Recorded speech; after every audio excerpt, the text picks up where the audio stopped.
Welcome to the Three Martini Lunch. Grab a stool next to Greg Columbus of Radio America and Jim Garrity of National Review. Three Martinis coming up. Hey, really glad you're with us for the Tuesday edition of the Three Martini Lunch. Jim Garrity, as you know, is off for 3 weeks, some of it business, some of it personal. Very happy, as always, to have in Jim's place Andy McCarthy, former Chief Assistant U.S. Attorney for the Southern District of New York. He is the author of Ball of Collusion. He is a contributing editor at National Review Online and a Fox News contributor. And Andy, always good to have you with us. Thanks for your time today. Greg, it's my pleasure. Jim always disappears at the weirdest jet times. So free agency starts and Jim is like not to be found.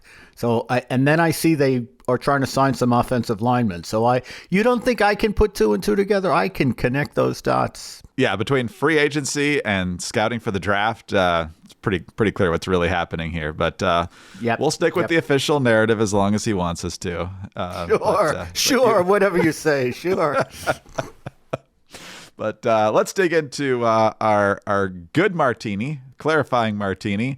You might remember, Andy, I'm sure you do, that a little over a month ago, the report from the Special Counsel Robert Hur came out about Joe Biden and his mishandling of classified information, not just in his post-vice presidential days, but really going back decades. But the report came out and ultimately concluded that Biden should not face charges. And one of the reasons he should not face charges, according to the special counsel, is that his memory is so faulty that if you ever put him on trial, he probably wouldn't get convicted because the jury would see him as a sympathetic man with a failing memory, an older guy. And so as a result of that, Biden calls this hastily assembled press conference, which ended up being a horrible idea because it only made the problem worse because of calling El-Sisi of Egypt the president of Mexico and all sorts of other things in that night. But he went with indignation for part of it after the special counsel said, in addition to Biden not remembering when he was vice president, also did not remember when his son died. And here's what Biden said that night. I know there's some attention paid to some language in the report about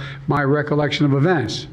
There's even reference that I don't remember when my son died.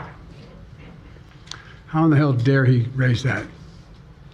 Frankly, when I was asked the question, I thought to myself, it wasn't any of their damn business. Well, a lot of four-letter words there, but only one problem. He was never asked about it. He brought it up. And when he brought it up, he got it wrong in a number of different ways, as it turns out. So Robert Hur testifying on Capitol Hill today. A lot of reporters got a sneak peek at his opening statement. And here's John Berman reading the report from CNN's Evan Perez about what Hur says happened at that meeting. Asked where he kept papers that he was working on, Biden began a story framing the context as the 2017-2018 era.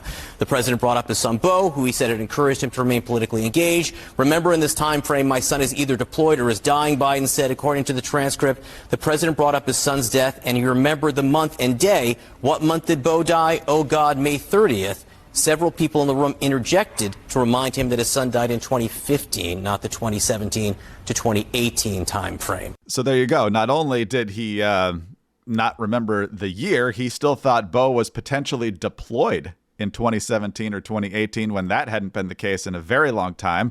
It might explain why Biden thinks that Beau at various times was killed in Iraq when he was not, died of a brain tumor in 2015. And so, Andy, this actually makes things a lot worse because it confirms some of the reporting we saw in the week after that Biden was not asked this. And now when he's putting all this in the context of 2017, 2018, it's obvious that one of two things happened at that press conference. Either Biden was flat out lying, or it's further proof that Hur is right and Biden's memory is shot.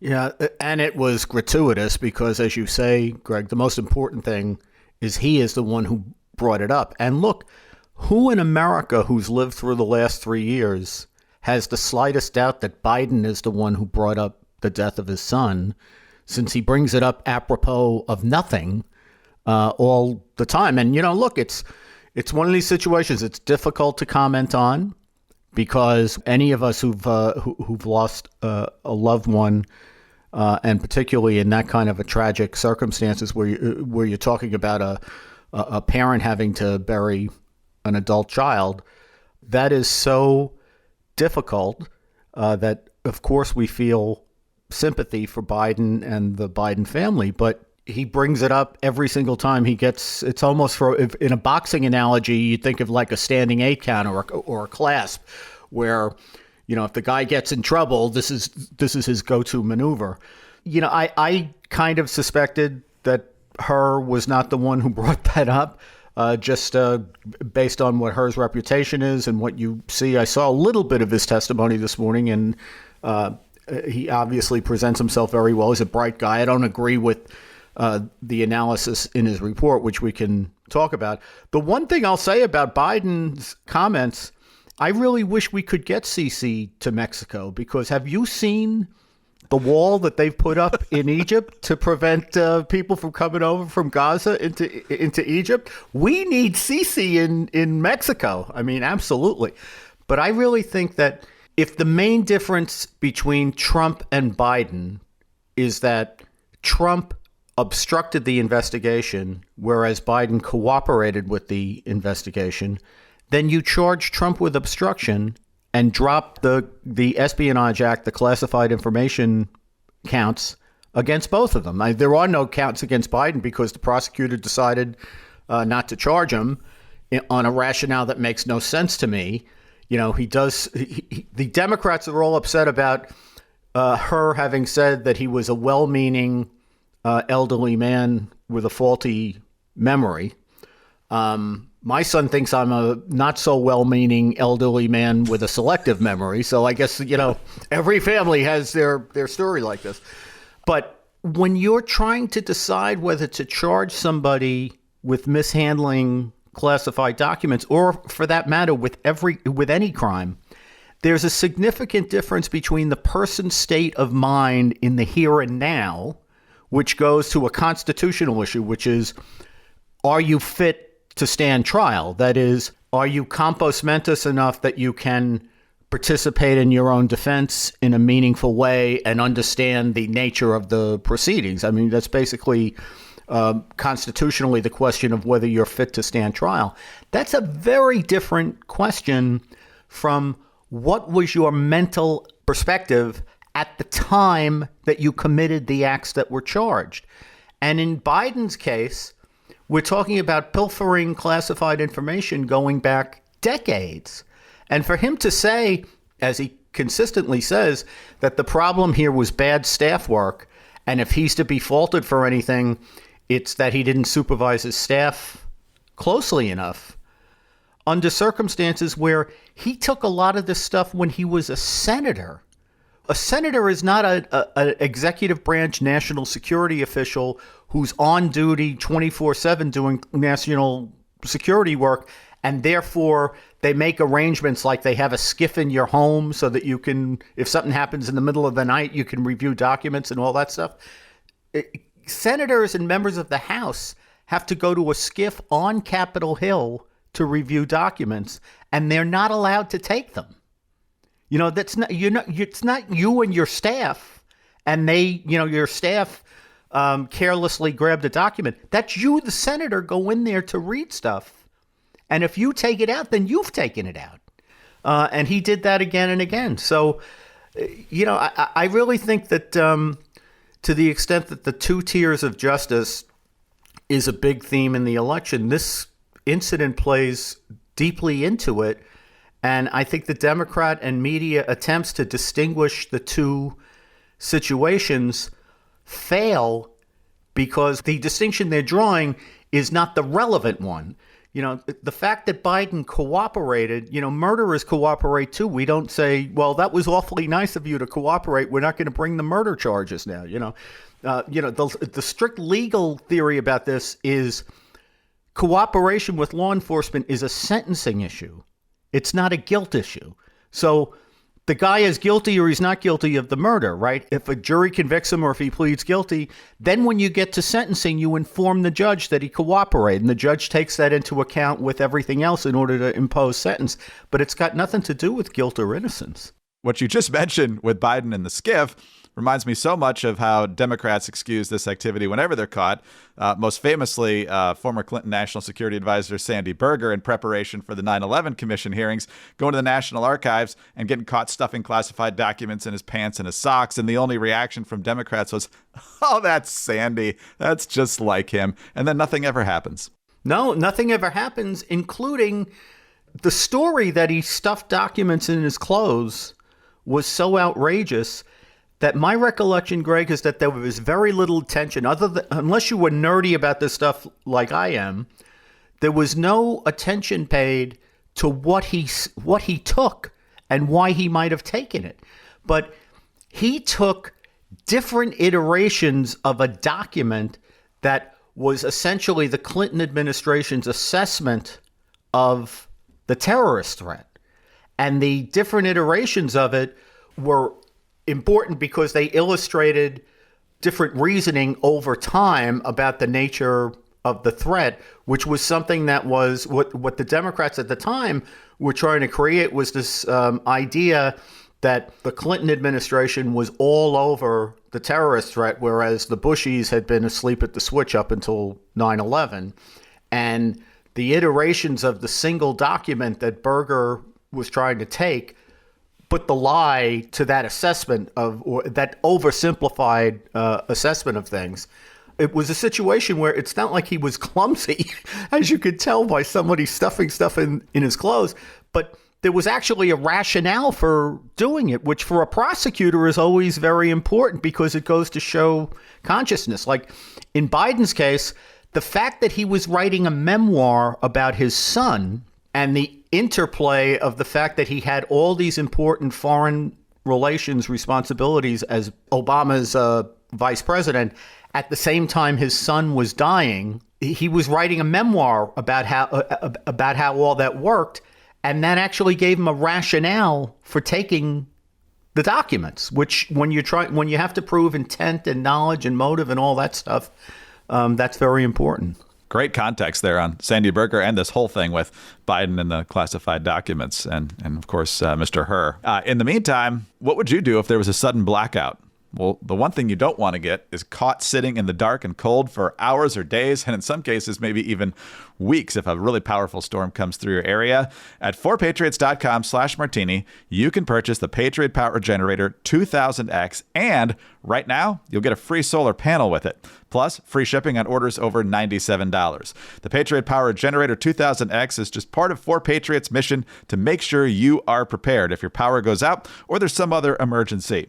The Patriot Power Generator 2000X now has double the capacity and is expandable so you can run the big appliances like your fridge, your freezer, medical devices, even longer. Comes with 12 outlets, including 4 AC, plus 2 USB-C outlets. Fume-free, silent, and safe, never needs gas. Visit 4patriots.com/martini to get your Patriot Power Generator 2000X with the free solar panel included. Plus, get free shipping on orders over $97. Save more and get peace of mind now by going to the number 4patriots.com/martini. That's 4patriots.com/martini. All right, Andy, let's stay up on Capitol Hill as we shift to our bad martini because there was testimony, I believe this was just yesterday, with Marco Rubio of Florida, talking with FBI Director Chris Wray. And of course, the porous border comes up at hearings such as this. And Rubio brings up apparently something he's seen and heard that I hadn't heard until yesterday, but although it certainly doesn't surprise me. And that's some of these ill-meaning characters who are trying to exploit the situation at the border. And apparently people with tentacles all the way over to ISIS are involved. Here's that exchange. Smuggling organizations are run by or are conducted by people that have ties, for example, to ISIS or other terrorist organizations. So I want to be a little bit careful how far I can go in open session, but there is a particular network that has where some of the overseas facilitators of the smuggling network have ISIS ties that we're very concerned about, and that we've been spending an enormous amount of effort with our partners investigating. Exactly what that network is up to is something that's, again, the subject of our current investigation. But there is a network we're concerned about that has facilitators involved in it that have ties to ISIS and Correct. other terrorist organizations. Correct. Wow. Well, has ties to, of course, can mean a lot of different things. Could mean direct ties, could mean they know somebody who knows somebody who's connected to ISIS. But when our adversaries are looking at this situation, Andy, why wouldn't they try to exploit this? We're seeing the number of Chinese nationals pouring across the border in much larger numbers. We're also seeing people who are caught on the terrorist watch list in greater and greater numbers all the time. So to think that it's almost entirely all well-meaning folks, as Biden likes to make us believe, is simply not realistic. And the fact that there's some connection to Middle East terrorism here doesn't surprise me, but it certainly is chilling. It's hard to believe that anybody would think, Greg, that if we had this kind of a vulnerability, it wouldn't be exploited by the people who want to do the most harm to Americans. And from my own perspective, I kind of feel like this is like banging your head into a wall for 30 years. I mean, almost everyone I prosecuted in the Blind Sheikh case, and we had 12 jihadist defendants there, I would say probably half of them at least had some immigration situation or other, including the Blind Sheikh himself, who, when he came to the United States, it was notorious that he had issued the fatwa, which is the Sharia law edict, permitting the terrorist murder of Anwar Sadat in the early 1980s, then the president of Egypt, at a military parade. So he was a notorious figure in terrorist, not only in terrorist circles, but as far as the intelligence agencies were concerned. And yet we let him into the United States as a religious worker. When it came time to say we should get him out of here, it turned out that there were two different immigration offices, one in New York and one in New Jersey, that were managing him, quote unquote. And it turned out that we couldn't eject him from the country because we'd already given him a green card. We had another guy, Mahmoud Abu Halima, who was one of the bombers of the actual bombers of the World Trade Center. He was living in Brooklyn and driving a cab because he was here as a special agricultural worker in Brooklyn. So this is like the oldest story, the oldest ridiculous, inane story in government, and it never gets better. In 2003, Mueller, who was then the FBI director, testified about a Hezbollah group that was getting people in across the southern border. That sounds very much like Wray's testimony yesterday in connection with the questioning of Marco Rubio that you just played. So, from my perspective, this has been going on ever since we've had a really serious domestic terrorism problem.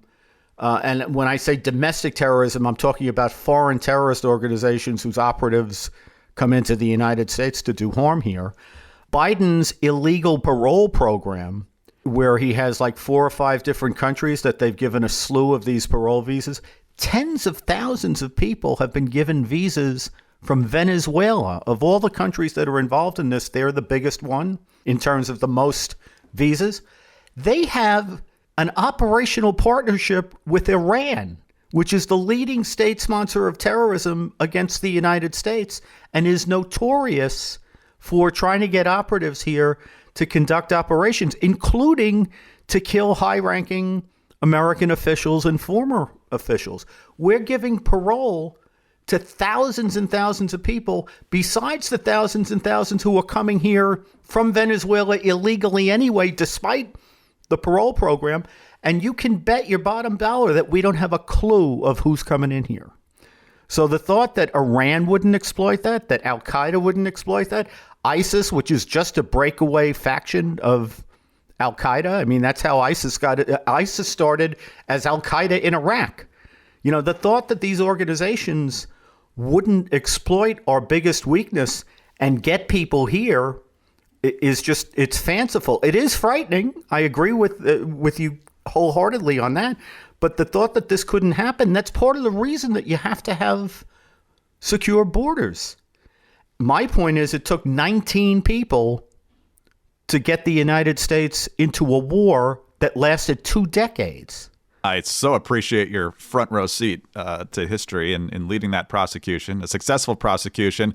My quick follow-up on this, and obviously we could talk about this at length, once you won the case against the Blind Sheikh and his associates, did they just kind of give you a slap on the back and say, good job? Or was there actually follow-up on, hey, how did these people get stamped as legit in this country immigration-wise? Did it ever come up again, even post 9/11? There were, fits and starts of more energy in addressing it, but really until the 9/11 attacks, there wasn't a concerted, comprehensive government effort to address all this. And then I think, unfortunately, government did what it usually does after a catastrophe, which is it overcorrected. So after not doing what it should have done all these years, it then created two new bureaucracies. One was the Department of Homeland Security. And when that was initially conceptualized, the idea was that the big intelligence failure in connection with 9/11 had been the failure to share information, stovepiping, they used to call it back in the day. So the idea was that you'd create this Department of Homeland Security, and its main job would be to make sure that all the intelligence on the domestic side got into the right hands so that everybody would understand what they used to call the threat mosaic, like the overall picture. And of course, what happened by the time that got proposed till the time that the DHS got created statutorily, the FBI went to war on Capitol Hill because that's the FBI's turf. They didn't want to give that job to DHS. So DHS gets created, and it basically doesn't have anything like the mission that it was imagined to have when it was just an idea. And it became basically the island of misfit toys. All the federal bureaucracies that nobody else wanted, they ended up in the Department of Homeland Security. So it just is like moving around the deck chairs on the Titanic. And then on the international side, the problem was, again, that they weren't sharing intelligence efficiently. So what does government think when you got a bunch of bureaucracies that don't share intelligence efficiently? What's the solution? Create a new bureaucracy that will make sure the other bureaucracies all behave and cooperate. So they created the National Intelligence Directorate, which is supposed to oversee all of that. And now it's just become a fiefdom. I think it started out with a few dozen people. Now it's got, staff of 500 or 1,000 or a Washington behemoth. Is our intelligence working any better? It'd be hard to say that. In the meantime, fast-growing trees. Let's take a breath here and get some oxygen thanks to some fast-growing trees in the backyard. Fast-Growing Trees is the biggest online nursery in the U.S. with more than 10,000 different kinds of plants and more than 2 million happy customers right here in the U.S. You too can grow lemon, avocado, olive, or fig trees inside your own home, on top of the wide variety of houseplants they have available. Fast Growing Trees makes it easy to order online, and your plants are shipped directly to your door in 1 to 2 days. Plus, along with their 30-day Alive and Thrive guarantee, they offer free plant consultation forever. We already have several plants here, as I've mentioned, the lemon, the fig, the monstera. Just got our deck plant kit in the mail yesterday. Looking forward to working on that. Oh, let's be honest, Mrs. Columbus is going to do the most of the lifting on that. But nonetheless, right now, Fast Growing Trees has the best deals online, up to half off on select plants, and listeners to the 3 Martini Lunch get an additional 15% off their first purchase when using the code Martini at checkout. That's an additional 15% off at fastgrowingtrees.com using the code Martini at checkout. Fastgrowingtrees.com, code Martini. Offer is valid for a limited time. Please tell them we sent you. All right, Andy, it's a classified information sandwich today. Starting with it, ending with it, with a little bit of potential terrorism trafficking going on across the border. As of last week, Super Tuesday, it's abundantly obvious that it's going to be a Joe Biden versus Donald Trump rematch here in 2024. And as is tradition, once a party has a presumptive nominee, one of the major parties, they start to get intelligence briefings. The current administration can kind of decide when that happens. I don't think you have to wait till you officially clear the delegate threshold. You certainly don't necessarily have to wait till the convention and making the nomination official. But of course, the Democrats are leery about President Trump getting classified information. And there's no paragon of virtue when it comes to the sanctity of classified information. quite like Adam Schiff, the former House Intelligence Committee, who was later censured and stripped of his position on the committee by the Republican House for blatantly lying to the American people about what he had discovered during the Trump-Russia hearings. But he was a guest on Meet the Press, not only about that, but he's also the Democratic nominee for Senate out in California, unfortunately, and a heavy favorite to win in November. But Kristen Welker asking Schiff about Donald Trump getting classified briefings, and here's what Schiff had to say. As the former chair of the House Intelligence Committee, do you think it's appropriate for him to receive intelligence briefings? Well, that is the practice, but we've never had a situation where one of the candidates for president has been so criminally negligent when it comes to handling, if not worse, when it comes to handling classified information. So I have to hope, and knowing the intelligence community as I do, that they will dumb down the briefing for Donald Trump. That is, they will give him no more information than absolutely necessary, nothing that would reveal sources or methods, because we can't trust that he will do the right thing with that information. He's been so reckless. So nothing dispels the idea of a partisan intelligence community or a deep state than the Democrats saying, let's just dumb down the intelligence and not treat Trump as a major party nominee the same as we have for many, many cycles previous to this. So their efforts to paint Trump as the radical here kind of exposes themselves as well. Yeah, this thing in California, it's like a Democrat against a Dodger. That's so hard for me. I can't. It's very difficult. But I would point out, Greg, that this really isn't a new history breaking, different way of treating Donald Trump as a presidential candidate. Because if you remember, in 2016, when Adam Schiff was beginning to run the germs of what became the Russiagate investigation, thanks to information from the Hillary Clinton campaign. I don't remember if it was after he clinched or after he was. I think it was after he clinched. I don't think they had the convention yet, but it was clear that he was going to be the nominee, and he went to Lower Manhattan to have his first intelligence briefing as the prospective Republican nominee for president. And the FBI, which by then had opened a FISA investigation or was beginning a FISA investigation against Trump's campaign, actually treated that briefing as an investigative activity in the investigation. So they used the fact that Trump had come in, I think, with General Flynn and Chris Christie, who were in his campaign at the time and were advising him. And they used it as an opportunity to strike up conversation with Trump and with Flynn in order to try to bolster the claim that they were then about to make to the FISA court under oath that Trump was actually a Russian operative. So this is not going to be Trump's first rodeo in terms of his briefing from the intelligence community.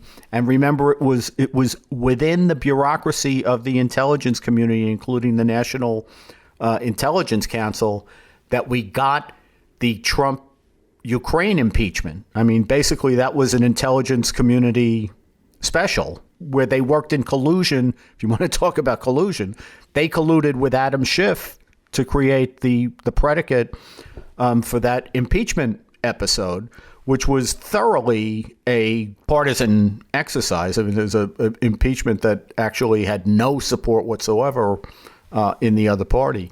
Exactly the kind of impeachment that the framers were worried about.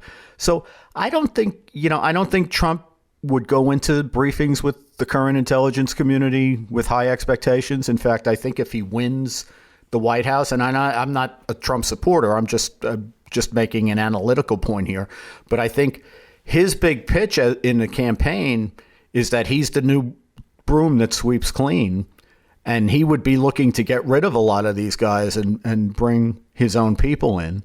And to have Adam Schiff, of all people, make this point when for 2 years he was taking, as head of the Intelligence Committee in the House, for 2 years he was taking testimony behind closed doors, going out publicly and suggesting that he was building an airtight case that Trump was basically a clandestine operative of the Kremlin.